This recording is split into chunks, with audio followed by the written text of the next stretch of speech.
Another staunch Syria ally, China, made its opinion clear Monday on any potential moves against Damascus by the international community.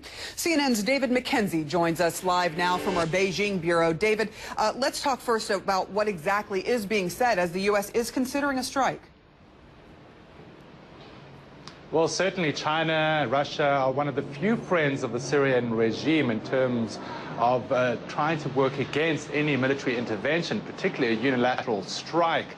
Despite the evidence that the UK, the US, and now France has said it has, that chemical weapons were used recently in Syria and that they were used by the Syrian regime, China had this to say about any possible strikes.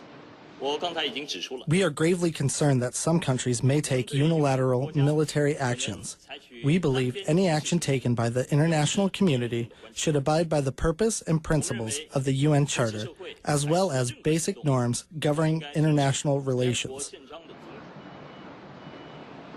Well, Sarah pointed remarks towards the U.S. there, which is considering military action, though it's waiting for congressional approval. Certainly China says that it could cause chaos in the region. They don't want more complications in what it calls a dangerous part of the world. China has very limited options to stop any military strike, but they have used their vote, or their veto at least, in the UN Security Council several times to try and stop sanctions against the Assad regime, and certainly they are pushing against any military intervention. They say the key thing is to wait for the UN inspectors to give their full report to the UN, and then any action can be decided upon by that body in New York. Sarah?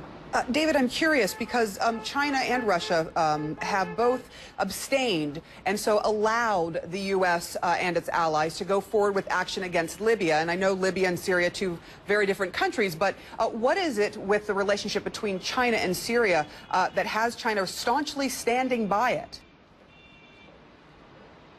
It might not be exactly about the relationship between Syria and China, but about the Libya situation that you describe. China abstained, as you say, from the UN Security Council vote, which brought in those NATO strikes. Now, most analysts believe that Chinese leaders were upset with the way that all went down, that NATO, they say, has been working in Libya, or worked in Libya during that time, as a regime change agent rather than punishing the then Gaddafi regime.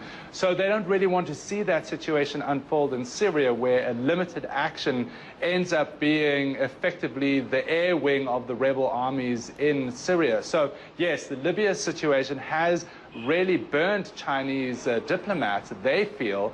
China is also the biggest trading partner of Syria, but it's not a huge partner in the global scheme of things for China. More important, I think, to China is the regional situation.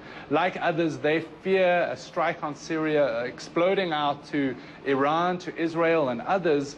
China is very hungry for the Middle East's oil, and they are going to continue, I think, with this non-interventionist approach because they don't want that oil being affected by any overall situation blowing up post a strike in Syria.